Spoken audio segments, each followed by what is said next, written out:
Michelle, you want to kick us off today? Sure. Welcome everybody to another QB Power Hour. Today's topic is desktop data integrity and conversion to QuickBooks Online. We're very glad to have you all joining us today. My name is Michelle Long. I am a CPA and the owner of Long for Success. I've been a contract trainer for Intuit since '07, author of 5 different books. You can check them out on Amazon if you're interested in any of those, including how to start a home-based bookkeeping business, those of you that might be new, and QuickBooks practice set, so you can check those out. There's the link to our Facebook group. We're almost at 10,000 members, so I'd love to have you guys join us on Facebook and continue the conversation. Dan? Yeah, my name is Dan DeLong, owner of Danwith, where we transform businesses through technology, formerly of Intuit Technical Support. Was a trainer, writer there, proficient in all things in the QuickBooks ecosystem, and just signed on to do the technical editing for QBO for Dummies, the 6th edition, which will be, as soon as it's published, it'll be outdated. But it's still out there. And my new project is the chief content creator at schoolofbookkeeping.com. So some details about the upcoming QB Power Hour series. Of course, today we're going to be talking about desktop and data utilities that are in there and converting it to QuickBooks Online. And Michelle and I were kind of thinking, well, what do we do next? So we're actually going to have you help us in a poll question. What do you want to see in the QB Power Hour? We've got some ideas and we've got some things floating around for the rest of the year, but our schedule is kind of flexible. So we can give us if you can give us some topics of things that you want to see in the QB Power Hour series, then definitely help us out, and we'll do our best to accommodate. The PDF of the slides is available there, as well as the recordings that you can watch later on Michelle's YouTube channel and the podcast, so you can listen to us on the go. Or you can always go to qbpowerhour.com and look at the webinar archive and get all this information as well. Just a little bit of the housekeeping. If you do have any questions as we go through what we're talking about here today, put it in the Q&A section rather than the chat. That way we can see it and address it and share that answer with us, because again, Michelle and I are flying solo today. We don't have our posse of helpers in the background. So yeah, just put any questions that you have as we go through this in the Q&A, and we can either address them live or answer them in the Q&A dashboard there as well. So our agenda today is we're going to talk about data damage, and mostly data damage is going to occur inside of QuickBooks Desktop. We're going to talk about the causes, some of the symptoms, and more importantly, the cure. How do you fix these data issues? And then we'll talk a little bit about optimizing your desktop performance, because the old adage of the larger they are, the harder they fall. Or the larger your data file is, the slower it goes, especially when you're running reports and some of the things that you want to do, on a regular basis, will change the performance of working inside QuickBooks Desktop. And then, lastly, we'll talk about converting that desktop file to QBO. So if you're ready to make the transition, what would be some of the best practices there with converting the desktop file to QBO.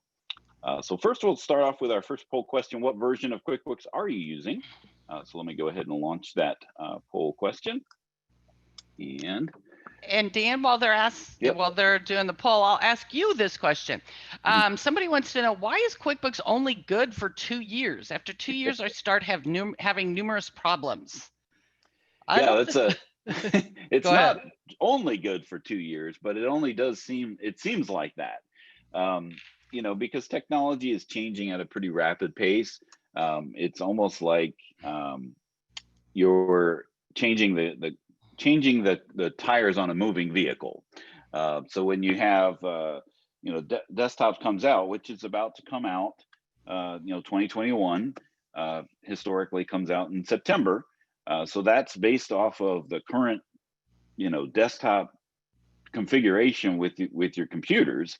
2 years from now, who knows what that's going to look like, the average computer, what it's going to be sold at, what web browsers are going to be, there by default, what version of those types of things. So, technology, it does change quite rapidly.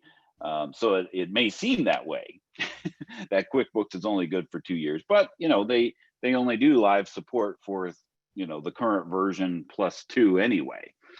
So it is hard to keep up with the time, so to speak, and that's why it seems like, well, I just installed it, now I'm being asked for a new version of QuickBooks already.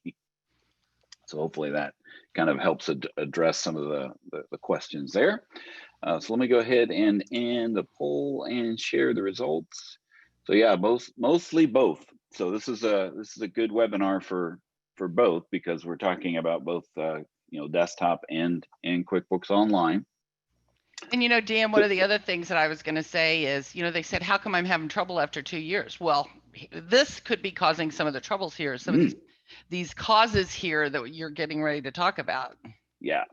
So when we talk about data integrity problems, we're going to talk about, and we'll talk about some of the symptoms of what you'll experience inside of QuickBooks. But when I first started working at Intuit, data services, there was actually a department inside of the support organization that talks about or that fixes data integrity problems. And back then, of course, desktop was the only version that would deal with this.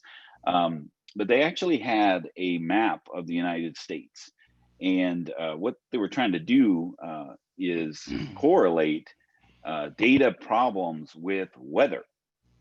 So they were actually tracking like tornadoes and hurricanes and thunderstorms, and trying to see if they could predict when data integrity problems would surface to their department. And what the correlation is that data integrity problems are mostly related to power issues or some kind of interruption between the program and the data. So this could be all sorts of issues of thunderstorms, of tornadoes, of of anything that causes the power to go out while you're in QuickBooks. That could be a network interruption, somebody kicks the power cord to your router, all sorts of things that can involve a human, as well as just those power types of issues. You hard boot, your computer locks up, and you have QuickBooks now severing its connection with the company file, and that can cause data integrity problems. And the adage of larger files will be more likely to have data integrity problems. Dan, go ahead. No, I was just going to say, one thing I might add on this is, so many of our clients, because desktop has been around forever, like 25, 30 years or something. So a lot of these clients have been using QuickBooks for a long time, and many versions of QuickBooks and stuff. And so it's more likely that they do have some data integrity problems versus not having any problems. So this is a good thing for you all to learn, and you can help your clients by doing a data file checkup for them, Right. and help with some of these things, because all of this stuff over the years, it's going to happen. Yeah, it's kind of like termites. Either your house has termites or is going to have termites. Question of when and right, how bad. And like lightning, you really don't know where it's going to strike or what's going to happen when it actually does happen. So let's talk a little bit about QBO and data integrity. So with QuickBooks Online, your company data is redundantly backed up. And what that means is that as soon as you save your data, wherever it's actually being stored in the cloud, it's automatically backed up somewhere else. And when we think about the cloud, there's not this nebulous computer floating over top of the United States somewhere. It's actually somebody else's computer, right? But those are stored in safe areas, so they're impervious, at least that's what they would like you to think, right? They're impervious to weather related issues when it comes to power outages. And even if something were to happen, like a an earthquake, swallows up wherever that wherever your company file is located in the cloud, it's redundantly backed up somewhere else. So if both of those, or if those multiple locations happen to go down, there's bigger issues in the world with with what's going on, more than your QuickBooks company file. So there's very little company-wide damage of things that you would see when we talk about what data damage can affect inside of QuickBooks.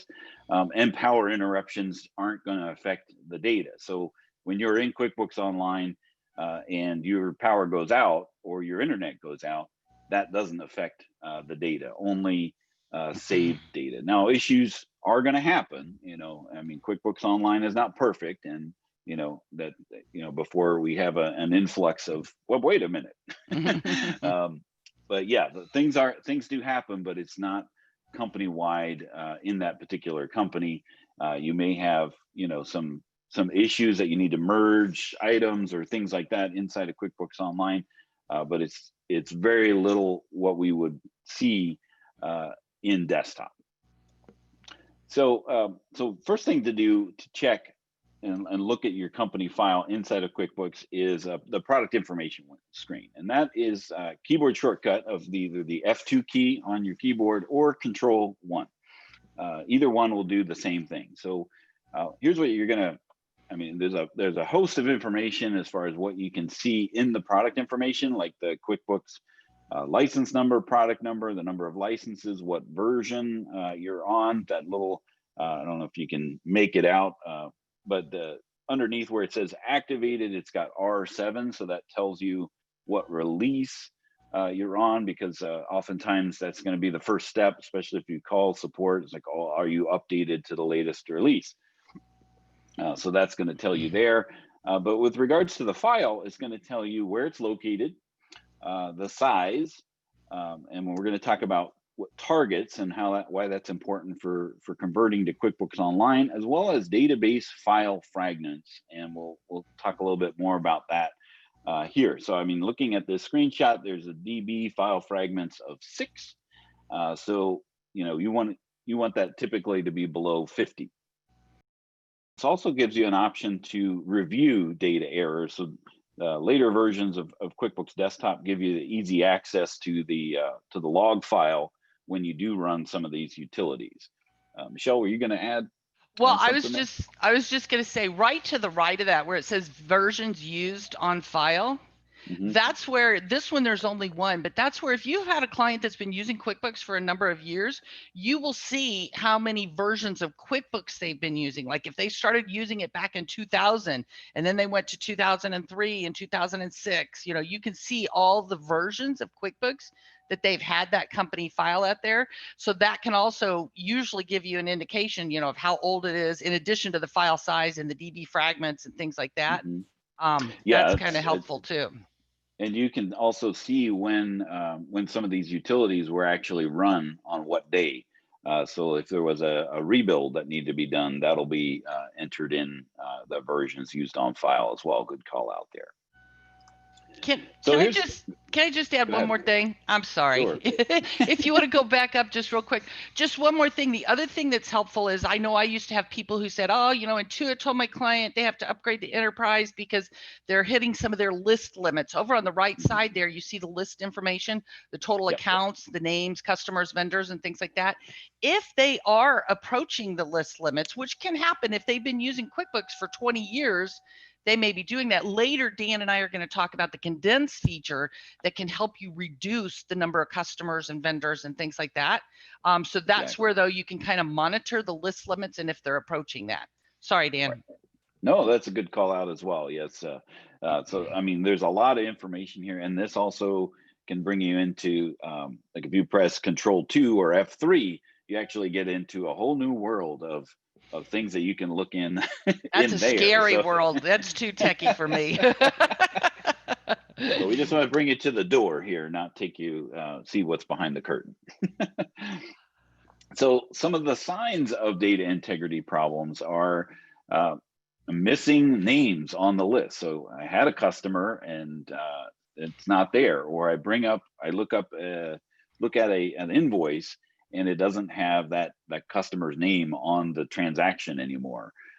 Your balance sheet is out of balance. Right now, QuickBooks Desktop will actually tell you when it's out of balance, but sometimes people don't even bother to look and see uh, if their balance sheet actually is in balance when they run that report. But now it'll tell you, it seems like your balance sheet is out of balance, which is false advertising, right? The balance sheet should be in balance. You know, your assets should equal your liabilities and equity, but oftentimes that report is too big to actually see and compare those two numbers. Michelle? So I was just going to say, Dan, this is where I have a story. So years ago, this was before we had remote access and stuff. I had a client who called and said their balance sheet was out of balance. I'm like, no way. That's impossible. You can't make a one-sided journal entry in QuickBooks. There's no way. So I'm like, I'll come out and take a look, see what's going on. I got out there and I was like, well, it's out of balance. I couldn't believe it. But because I was a ProAdvisor, I got out my phone and I called my little tech support number. And I'm like, hey, this balance sheet's out of balance. And I found out that is a very common problem with QuickBooks Desktop. And actually, it was always like the customer care or tech support. It was always one of the top 10 calls was the balance sheet out of balance. So it is something that happens frequently, and they can identify. Usually it's this, or this, to help you to fix it. But I was shocked the first time I found a balance sheet out of balance. Yeah, I mean, when you actually do see that, then it's like, oh, and then the process of actually narrowing it down is actually pretty straightforward once you actually get the idea of okay, well, how do I fix this manually if the data utilities don't do that for you, because that's first thing to do. But some of the other things, as far as anytime you say the word "that's weird" and QuickBooks in the same sentence, that just things aren't working as expected, because like lightning, as we talk about lightning, we don't know where things are going to show up, and so when you it was working, now it's not, and now you say the word weird in the same sentence as QuickBooks, that's where data damage might be the prime suspect. And then a high number of DB fragments, when you look at that in your product information window, and you see a high number there. So above 50 is where you would see. Now, what's a database file fragment, right? So this is where we're talking about the hard drive itself. And most hard drives are circular, unless you have like a solid state drive, but most of them are circular, like a record player, and then they read or write information to that hard drive from the center out. And obviously you're doing other things on your computer other than QuickBooks, so that hard drive is going to write a little bit of QuickBooks, a little bit of your Excel spreadsheet, a little bit of your Word document, a little bit of your whatever it is that you're working in on your computer and saving. So you may have a piece of QuickBooks interrupted on the hard drive by other things that you're saving on your computer. So then you go back into QuickBooks, and then QuickBooks will then start writing again. So now you have two file fragments, or you've deleted something on your hard drive, and the hard drive then goes back and fills in that gap. So then now we've got two or more file fragments of that QuickBooks QBW company file. So as you continue to use QuickBooks, and if you're doing multiple companies, you could have a lot of database file fragments. So when you're running a report, like a balance sheet, your computer or QuickBooks now has to consolidate all of those file fragments together, because that's a look at every transaction that's in your QuickBooks file in order to get a nice clean balance sheet that's in balance.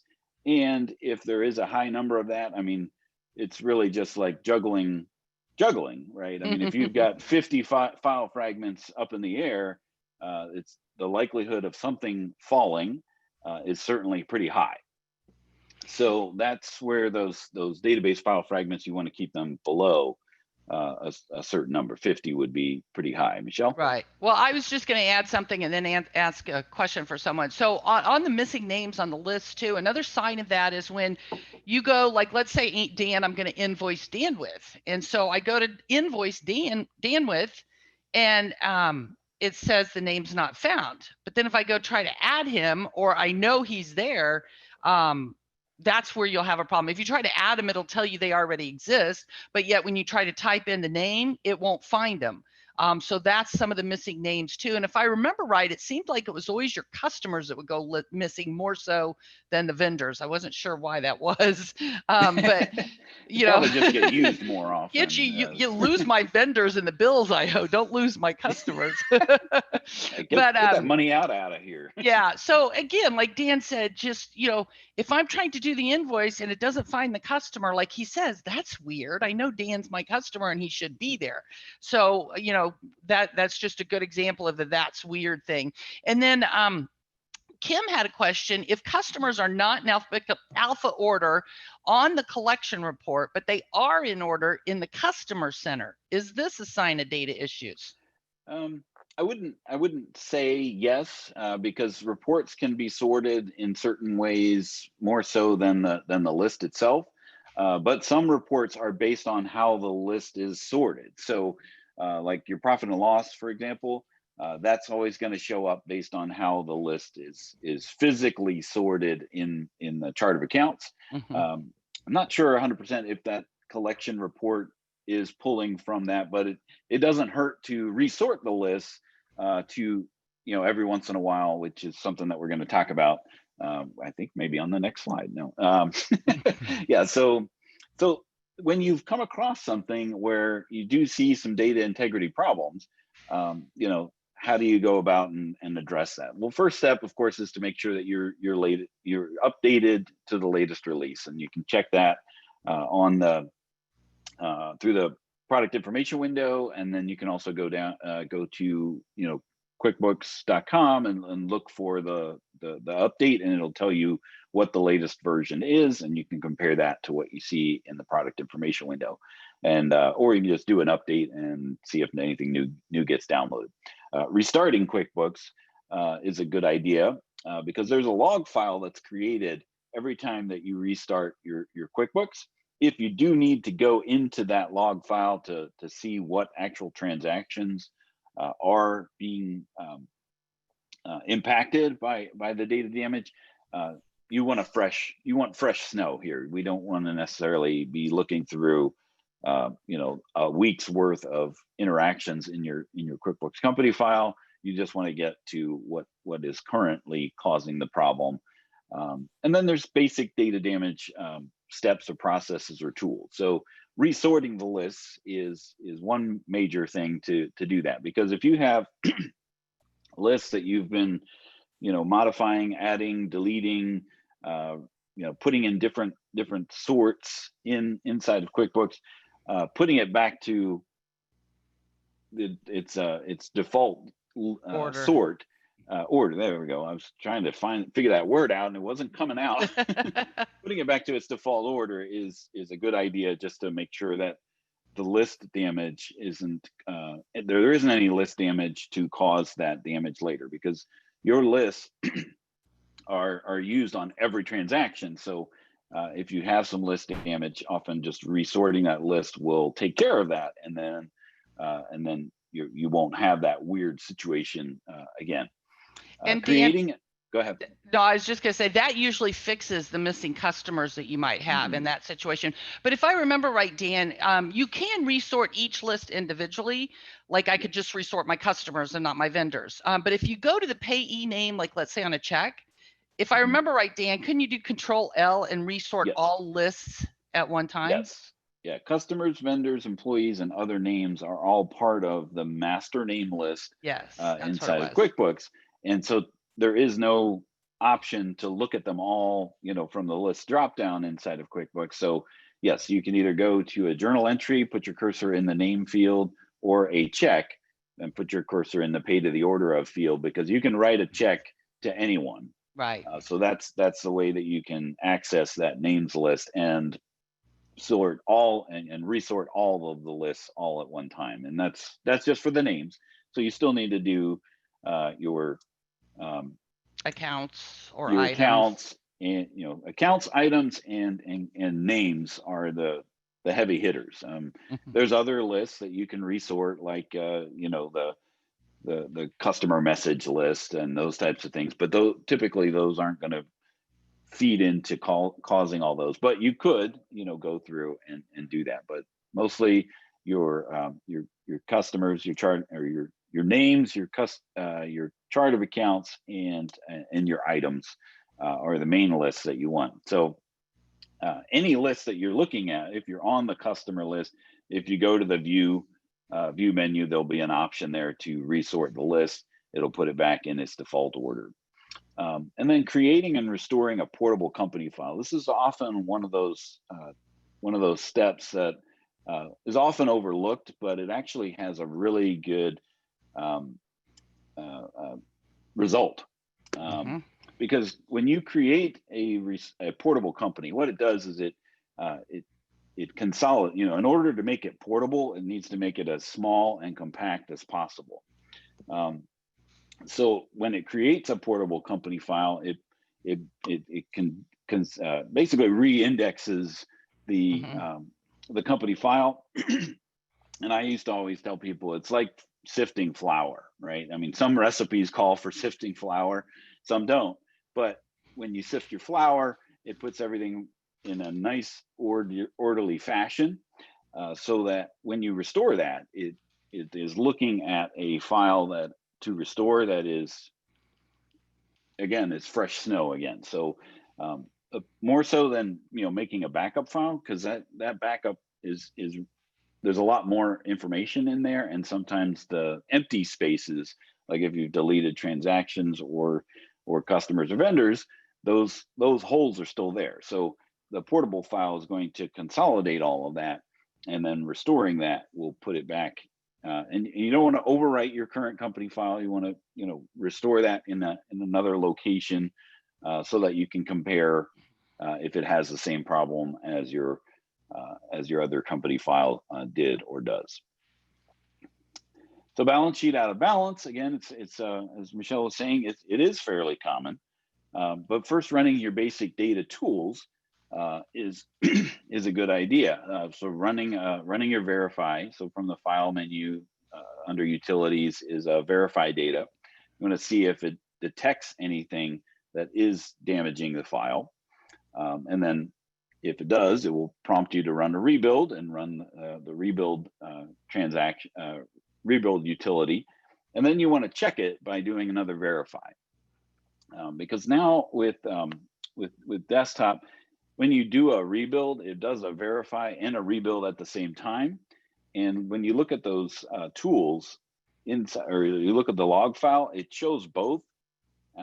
And that sometimes that can become confusing. So I just like to run the verify, run the rebuild, and then run another verify right after that to see, okay, what's the current state of QuickBooks. And then if you do, you need to look to the QB, it's actually not, QBWin.log file, which will list all of the results of that last verify, and it'll be broken into sections, and you can see if there are there's a notation in there called LVL_error. You can search for that and look for well, what is that problem?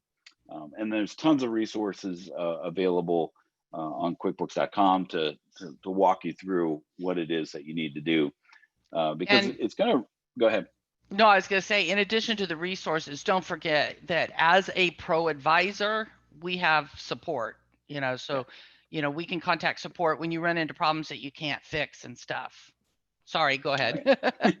Yeah, and so and then there's ways to, because sometimes there are transactions that you can't fix, and then you have to either delete them or re-enter them. But you got to identify what those transactions are. The QB win log is going to help you identify those, or there are ways to run the balance sheet by month, by day. Find the first day, and then those other reports and transactions that you can to identify what the problem transaction is, and then typically it's deleting and re-entering that transaction to put it back in. But then you have the host of other problems of, was that a reconciled transaction? Do I need to redo the reconciliation in order to do that? So, just don't willy-nilly delete a transaction without, taking those other steps. And Dan, somebody's asking how to run the QB win log. Didn't you say that's now in the product info window, or do you have to do the F2, F3? Yeah. So the last time that you did that, a verify or rebuild, that is available in the, there's a button, you can go back to that here. It'll show. So on the product information window down at the bottom, there's a review last verify / rebuild. And that will show, right there on the screen so that you can see, and it takes a lot of that notepad word garbage gibberish is unless you've looked at it before, it's like, taking apart your transmission. Listen, you got to know what you're doing. But it is just a log file, so it's not something that you can terribly, it won't damage your file if you do anything horribly wrong, like delete it, because it gets recreated when you close and reopen QuickBooks anyway. But you can access that. It'll give you the error message and those types of things. So then you can go out and find a support article to see, oh, what do I need to do to fix that? In addition to that, so sometimes the data damage is so bad you can't even open the company file. So you can't run any of these utilities when you're in the company file in order to get to that. So there are other file utilities that are out there, and I think QuickBooks is now, or Intuit is actually making like a one tool to kind of rule them all type of thing that will do all of these things. But there is a QuickBooks File Doctor, which will do the rebuild outside of the company file without actually getting into the company file itself. And then there's a component repair tool and a clean install utility and an install diagnostic tool. But again, all of those tools are now being consolidated into one, so that you can just run that utility, choose what option that you want, and then it'll run that utility for it. So running the File Doctor will do just that. It will run the verify and rebuild and tell you whether you can fix that, whether it can fix the file. So if, okay, worst case scenario, the File Doctor failed, you can't even get into the company file, and the File Doctor, what do you do at that point? Because you are a ProAdvisor, as long as you have the desktop, ProAdvisor membership, you have support with Intuit to be able to send that file to data services, and they have a lot more utilities where they can run those utilities on the file to see if they can put Humpty Dumpty back together again for you. And you may be asked to send multiple files, not just the backup, but also the appropriate other files, like a TLG file, that is associated with your QuickBooks company file, and send those things there. I had that happen probably last month. There were two. It was a server crash. Here we are. Data causes. data causes the server crash. Then they tried to bring up restore the files. There were two files out of all of their clients' files that they couldn't get into. I tried everything to get into those, and we ended up sending them to data services. They were able to put one together so that you could get into it, but the other one was so damaged. Unfortunately, it's the last resort is restoring a previous backup. So that is another thing to think about, is what is your data backup regimen? So worst case scenario, if I did have to go back to that previous, how much data would I actually be losing? there's tons of different ways to do it off site, like online backup. And if we're talking about your client and they're using Pro or Premier or not, the accountant edition of QuickBooks, there's an automatic data recovery. Those are other things that, to look into when it comes to that worst case scenarios. I can't get into my company file anymore within QuickBooks. And then just in general, there are ways to, affect your data performance, because again, if you just keep working inside of your QuickBooks desktop company file, it's just going to continually get bigger and bigger and bigger. It's not uncommon now. We talk to clients or companies that have, I've been using it since 2000. I've got, data in there going all the way back to 1999. Do you really need all that? Right. So maybe every once in a while you want to optimize your company file. There are some preferences to set to optimize the performance of that. And then also reducing file size. One thing some people don't know is that when you make a backup, there is a TLG file. It's a transaction log file that will actually, that is a history of every transaction that you've made in your company file since the last time you made a backup. So if you never actually go through the process of file, make a backup, that transaction log file will continue to grow and be associated with your live QuickBooks company file until you actually do make a backup. So that transaction log file needs to be written to every time. So if that is abnormally huge, you can just, the easiest thing to do is just make a backup. Well, right? and Dan, I might just point out there that a lot of our clients, they'll be like, oh, well, the system backs up the network every week or every night or whatever. We have automatic backups. That doesn't reset that TLG file. So some of these people have not done a backup from within QuickBooks for years. And you're right, that TLG file can be huge and that can impact the performance like you're talking about. So you need to inform your clients, even though your hard drive or your network might be backing up on a regular basis, within QuickBooks, at least, daily or weekly, at least weekly, you should be creating a backup from within QuickBooks to reset that TLG file, because a lot of clients just don't know that. Right. It's definitely a difference between making a backup in QuickBooks and having a backup or a copy of your company file stored elsewhere. So good point there. And then there's the utility of condense. So this is sometimes, unbelievably, year end is coming up soon. I can't believe we were just saying before we got on here is it's already September. But this might be a year end type of activity. Take a look at your client's company file and maybe make a backup or a condense so that they're only working in active data that they need to look back on, the last couple of years or so. And then with performance is the system that it's on, the environment that it's in.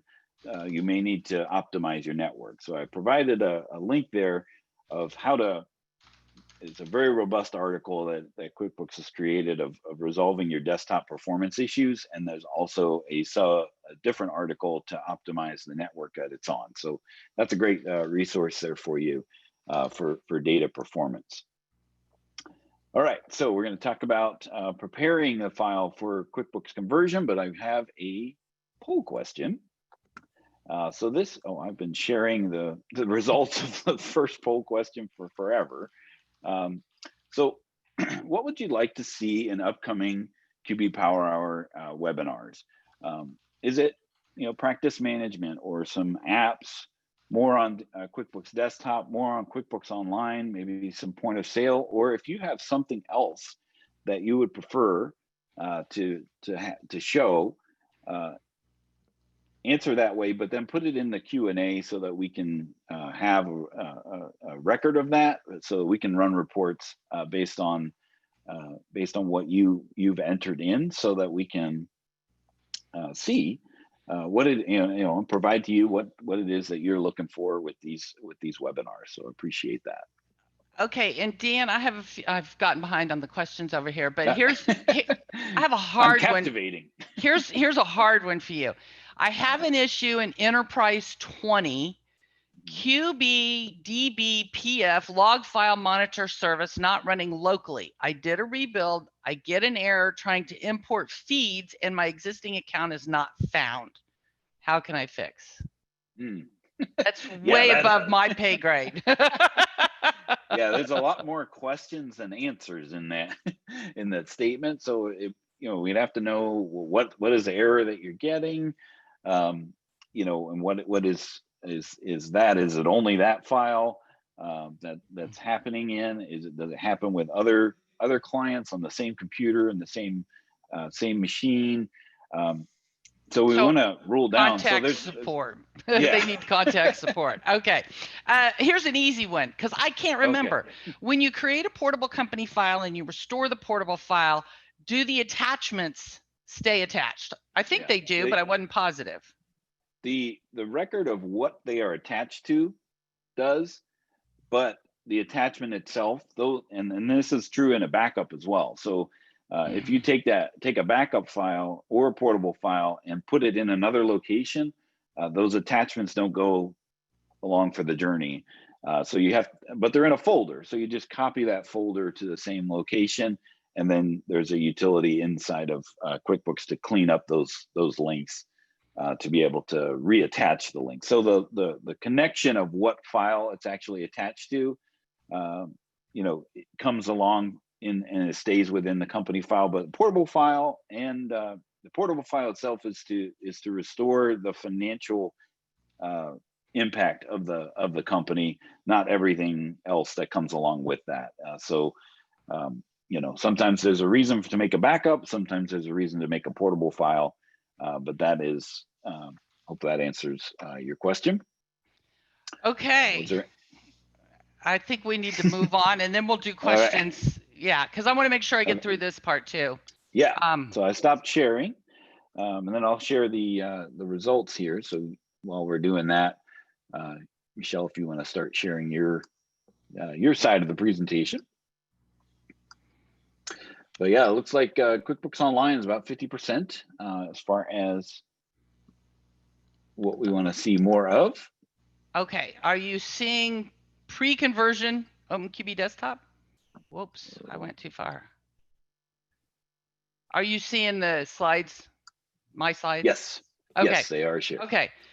So what I'm going to do, because we are running short on time, and this is covered in the advanced certification training materials. So you all, I assume, hopefully you're a ProAdvisor. If you're not, you should be. It's free to join for QuickBooks Online ProAdvisor, and you can access the training materials for advanced certification. Even if you're not ready to work on the advanced test yet, you can access the training materials. Module 10 talks about complex conversions, but it talks about converting from desktop to online in depth. So I am going to go through this and focus on preparing that QuickBooks desktop file for conversion. So I'm going to skip through some of these. You do need to have QuickBooks desktop to initiate the conversion, and so you'll see that in there. Dan talked about this product information window. He mentioned the targets. Your total number of targets has to be less than 350,000. If they're not, you need to run the condensed file. Also, if the file is on a network or if it's hosted by Right Networks or somebody, you need to bring that file down to a local drive, to your local C drive, to do the conversion. So a couple of things there, just to point out and be aware. You can see then down here, you've got some information on condensing that QuickBooks file. So what happens is, and I mentioned this, that a lot of times these clients have been using QuickBooks for a long time, a number of years, and they've got a really big data file. Just because they've got 15, 20 years of data in desktop doesn't mean you should convert 15 to 20 years of data to QuickBooks Online. So what I usually recommend is you convert just the last year or two of data. So you'll want to condense that data file. And I believe we got a slide on this somewhere. Didn't we have the condensed thing, Dan? I guess we didn't get that. Okay. when you condense the data, okay, so under file utilities, condense data. When you go in, and there's article links down here where you can go in and read more details. What it does is it condenses all of those transactions. So it goes through and it summarizes all of your historical transactions. So let's say if I wanted to just convert 2020 and newer, so I can say condense as of 12/31/2019.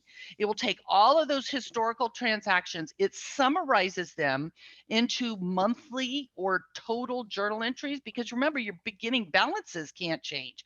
So it condenses all those individual transactions into summary journal entries, either monthly if you tell it to do it monthly, or one big one. So when you run this condense, you have to let it go. And I've heard a lot of people that will let it run Friday night. They'll tell it to start condensing this file, let it run all weekend, because otherwise you're tempted to look at it and it'll say not responding. And it's not responding because it's working. It's back there crunching and working and crunching and working. This can take hours and hours and days if it's a really big file, especially if you tell it to condense on a monthly basis. It's going to take a long time. So set it to condense on Friday. You can turn your monitor off, go home, and just let it go. If you get back in Monday and it's still going, let it go a few more days. And I can't remember.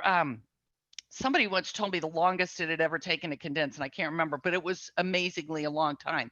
But the other thing that you want to do when you go through that condense is one of the last screens in the condense wizard says clean up old unused names. So you can't delete a customer or a vendor or an account in desktop if there's a transaction associated with it. Even if you deleted it, sometimes you can't delete it. So anyway, any customer that you ever used, you can't delete them, or a vendor or an account or whatever. So when you condense the data and it summarizes all those transactions, now it removes those transactions. So now you can delete those old unused customers and vendors and accounts and things. So you want to make sure you tell it to clean up those lists. That's the other thing that I was mentioning. If your client is approaching those list limits, on accounts or customers or vendors or whatever, the condense feature can allow you to clean them up and get rid of a lot of those old unused names. You don't want to convert old and inactive things to QuickBooks Online, because then you can never really get rid of them. Okay, so you want to clean those things up prior to converting, and the condense feature will allow you to do that. You still have your historical desktop backup in the event of an audit or if they need that old information. Okay, so don't convert all of that stuff into QBO.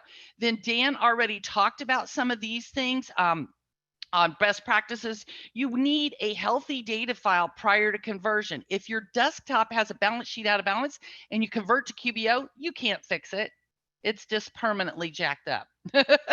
All right, so you need to make sure your desktop file is healthy based on all the stuff Dan just talked to you about.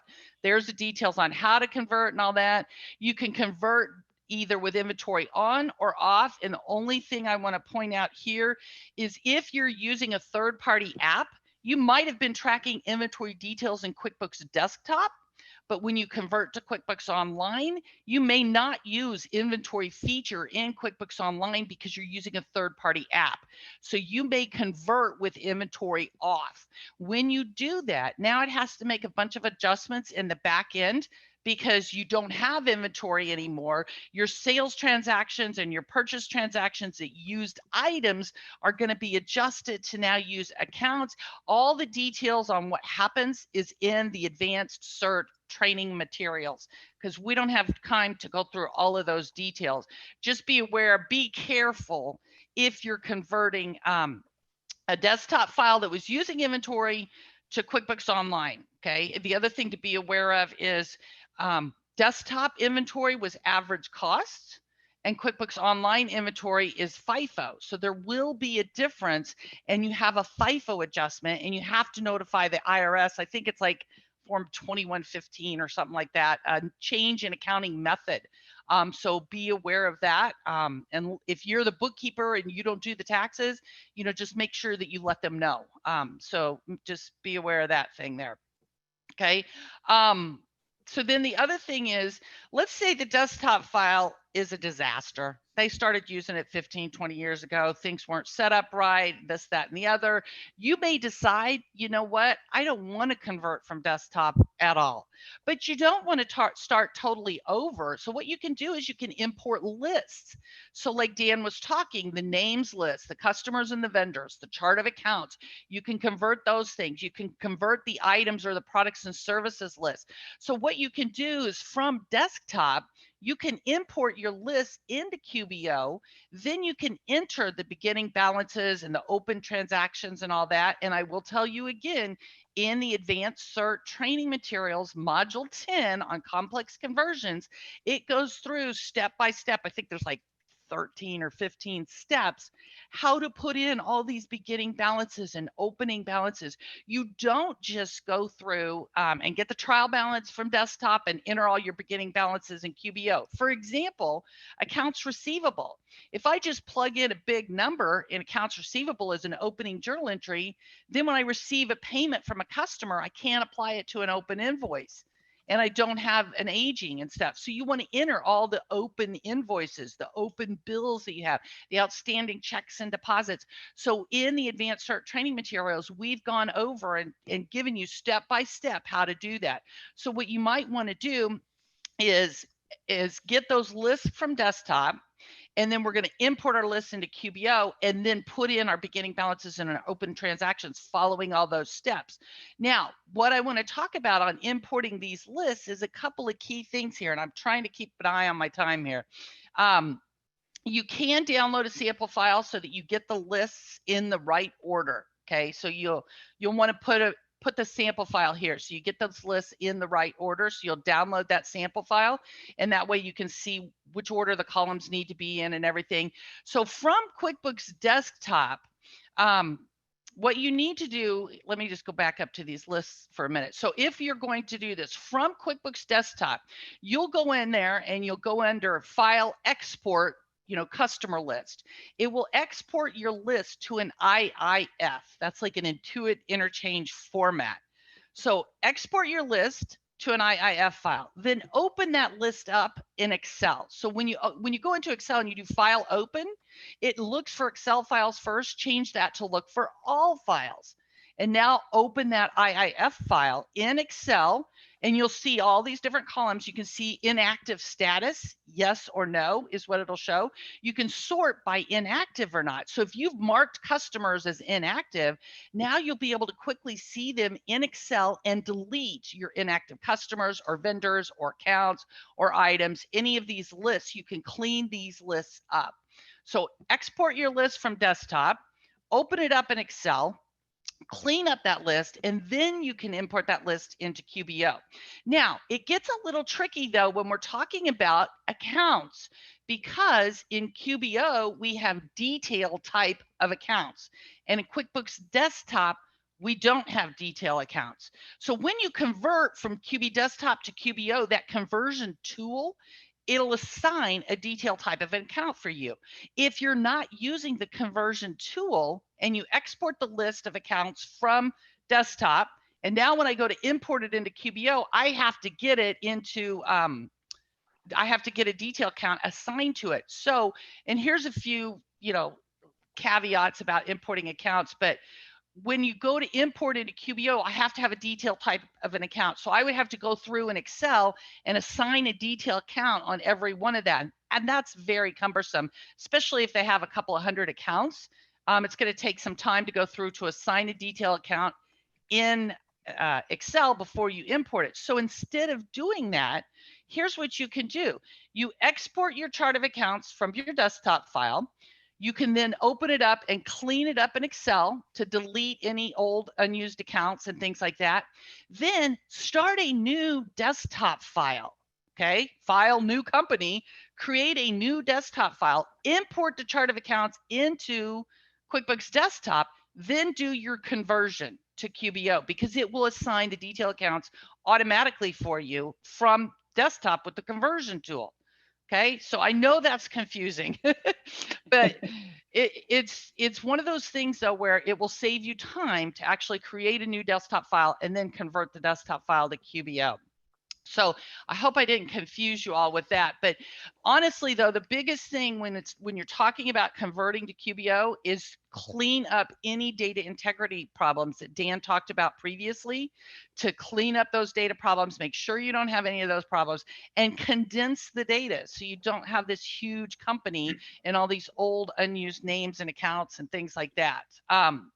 So Dan, I made it through that like 10 minutes. Man, you were on a roll. Well, yeah, and I want to tell you guys, make sure you go look at the advanced certification training materials when you're doing conversions, because there's so much good information out there, especially if you're converting a desktop file that has inventory. It helps you understand what's going on behind the scenes and things like that. We don't have time to go through all of that right here, but you can go watch the advanced training materials. You can download the supplemental guide, and those things are a great resource. And this Karen says, wish I had seen that idea about importing the chart of accounts a couple of weeks ago. Great idea. Yeah, it's a good workaround, and that's why I like to share it with people. Yeah, and another, and we were kind of talking about this before. Another thing you can do is take those IAF files, because it's real easy just to Yes. export your IAF, export out of QuickBooks to IAF. Take all of your lists except payroll. You can't do that with payroll, but all of your lists, send them to the IAF file as one big thing, and then import those into a brand new company file. And then, because you don't have any transactions associated with those list elements, then you can delete them. And you can just go through Control D, Control D, Control D. You can even turn off the prompt, to, are you sure you want to do that? And then hold Control D, if you want to, and it'll just go through the whole list. So there's, if you're more comfortable in QuickBooks, navigating and removing things out of QuickBooks, and Excel is not your bag, you can definitely do it that way.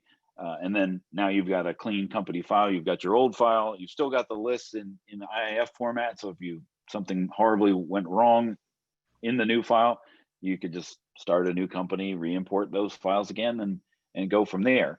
But then you don't have to worry about the detail type when you're bringing those into QuickBooks, because it does it for you automatically. Yes, I love Automagic. Yeah. Karen's got a great comment. She says, I remember being told that condense is not a good idea. Has this changed? And yes, Karen, you've been using QuickBooks Desktop for years and years, like I have as well. I think back in 2006, when they changed the database in the background or whatever, I think that's when it changed. I could be wrong about the year, but at some point, the way the condense changed, the database structure changed, what they were using, like SQL or this or that, or some techie details, to where now condense does work. And it is a good idea to condense that data rather than importing all of it into QBO or converting all of it into QBO. And I'm sure we could spend a whole hour on horror stories of what happens when it doesn't condense right. But the idea is that you have, with the condense, it's supposed to take a look at that date and consolidate what it can. Now, there are a variety of reasons that it can't, and that's one thing to look into when you're actually doing the condense. But the idea is that it's supposed to look prior to that date and just summarize everything up until that point. And then, as the accountant in the accountant edition, you can actually override that and say, hey, just delete everything outside of this date range. I'm going to worry about it when I get it up to QuickBooks, or I'm going to make my adjusting entries in desktop and then take that file up to QuickBooks Online. Yeah, but there's online that remove itself, all transactions. Yeah, it's remove all, and that leaves those lists there for you. Yeah. Right. Or you can make a period copy, and that's ideally used for audits and things like that if you're needing to send the file to the IRS. But with QuickBooks, you can also do or with the condense, you can also do just removing the audit trail, just to remove maintain your file size as well. So that's a new feature in 2019. If you're not finding that you need to use the audit trail, well, as soon as you delete it, you'll need it. But but that's something that you can do in the cleanup as well. The condense is just remove the audit history out of there, and that takes up a lot of space as well. Right. So, Dan, I think we should go ahead and do the last polling question because we are at the end. However, Dan, I can stay a few extra minutes if you can, because we had several questions here that we didn't get to. And Dan, I'd like to ask you some of the hard ones because you're smarter than I am. Right. You definitely know the techie things better than I do. So while that poll question is going, I'm going to go ahead and answer one of them from Elizabeth. She wants to talk about comparisons between QBO and QB Desktop for niches, like differences in using QBO for construction versus desktop contractor for constructions. And so when you're talking about the differences, because QBO now allows you, because that was one of the things I know a lot of job costing clients, whether it was construction or service firms that do job costing like architects or engineers or even party planners or event planners. So if you need a job costing, you used to try to keep the clients in desktop, but that's not true anymore because QBO now can do progress invoicing. QBO can now track and allocate the payroll to the jobs when you're using QBO payroll. So you can allocate the labor to the jobs now. And you also have the projects feature and stuff. So it's a lot different. And the other thing to keep in mind with QBO, with the hundreds and thousands of apps that are available out there, it can become super powerful for any industry and niche things out there, from plumbers or electricians that are going from one job to the next. There's apps for that to help them to know what the next job is that they should go to and things like that. So the differences between desktop and online aren't really that great anymore in a lot of ways.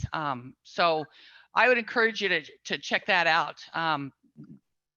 Let's see, Dan, here, is it true that payroll transactions don't condense? Prior to, I mean, if it's in the current year, they will not condense, especially if you're, because you need that for the current year. There is a list, and something happened with our presentation. I had all sorts of resources. I'll try to forward those out as well. There's a list in the condense link that on Michelle's slides. It has a list of what will convert or what will condense, what won't convert or condense and summarize. But again, you can kind of override that with the deletion if you're using the accountant edition. And one of the things to keep in mind is always back up before you condense. So because somebody says, if you condense, can you still pull it past reports? What if you got an IRS audit or something 3 or 4 years later? Yeah. Always back up the data file prior to doing a condense. I think it does it automatically. Yeah, but it forces you. Yeah, so you have that historical file where if you are audited 3 or 4 years later, you can open the backup created before the condense, so you have the detailed information that you need. Mm-hmm. Yeah, and it will also archive the current company file, and it will rename it and call it archive copy. So you can always pop back into that company file in before it does anything, and you can't do the condense without passing the verification. So you have to have clean data in order to do the condense, and when you do the condense, it backs up and makes a archive copy of the company file as well. So there are those safeguards already in place when you are doing the condense. Any other questions that we still need to we asked that one. Okay, let's see. Since we asked for future power hours, there's a lot of questions in there, but they're not actual questions that we need to ask. Right. So here's a question I would like to answer. Is there a way to do a trial run of a desktop conversion to QBO without signing up for a subscription? I'd like to do a test run to see what works and doesn't work, so I'm prepared for issues before it's too late to turn back. So Kim, I understand that you want to do a trial run to see if something's not going to work. But the thing of it is, let's say you convert and you do have any problems or issues, you can reconvert, Dan, in the 60 days that you have to reconvert. So let's say you did a conversion from desktop to QuickBooks Online and you were like, oh my gosh, the balance sheet out of balance because I forgot to do what Dan said to fix everything. You can reconvert from desktop to QBO and it overwrites everything in that subscription. So you can reconvert within the first 60 days. You can also purge data. There's a way you can purge data so you can start over if you need to as well. If you truly want to just practice, you can create a free QBO subscription. You get a free 30-day trial if you go through QuickBooks.com. Don't go through your QBOA and create a new subscription there. Go through QuickBooks.com and you can get a free 30-day trial there. Yeah, and another option is if you're doing wholesale, you can create a wholesale client. It doesn't bill you until your wholesale billing date. So if your wholesale billing date is 5 days from now, you create that wholesale client. You've got 5 days to play around with it before it actually gets, charges you. If it's totally wrong, you can kick it out of your wholesale, none the wiser. Okay, very good. Somebody else says you talked about having a period copy for the IRS. How do I get that? So this is in QB Desktop.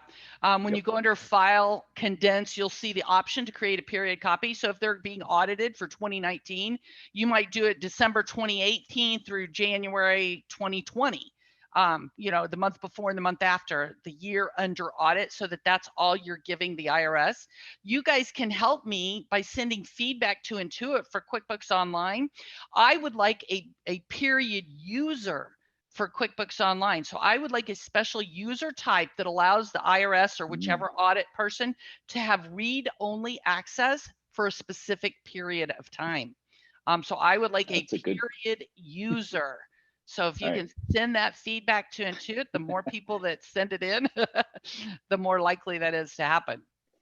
Yeah, that's a good one because when you're sending those period copies, then now they've got their data, they can do whatever they want in that. So rather than accessing the live data, but only a certain period of time, that would be a good add. Yeah, and then one final question here I definitely want to talk about. Do you think online should really win versus desktop? Are there times you recommend desktop over online, or is online basically the win now? I am a longtime desktop user. I started using desktop in the mid-90s. I started teaching desktop in 99, wrote books on desktop, co-authored the advanced cert on desktop and all kinds of desktop stuff. I now am QBO only. And the thing of it is, anything desktop can do, you can do in QBO with third-party apps sometimes. And you have all the added benefits of QuickBooks Online, being in the cloud with the multi-user access. And honestly, now when I go back and work in desktop, it seems clunky and dated. You do need to learn how to navigate in QBO with multiple tabs open with tabbed browsing and keyboard shortcuts and icons or bookmarks to use your bookmark bar and things. All those things are very helpful. I work much faster in QBO now than I did in desktop. And that's hard to say because I was a huge desktop person for years. But yes, I think QBO is where it's at now. All right. And if you do need desktop with hosting, you can have the best of both worlds. And then if what you want is all in desktop or in QuickBooks, then sometimes desktop will have the nod to that. But but it could get more pricier in desktop if you need all that. But of course, if you need the apps in QuickBooks Online, then it could be pricier as well. So it really just depends. Some of these, you don't have to deal with desktop data damage in online. So if that is something that is habitually coming up, we just didn't have those data issues in online with QuickBooks Online. Right. Okay. All right. So one more here that I would like to Nope. address. I'm sorry. This is one of my hot topics here. Somebody says, I agree, but I have a client who doesn't want to pay for software monthly. He wants to buy it once or at least every couple of years.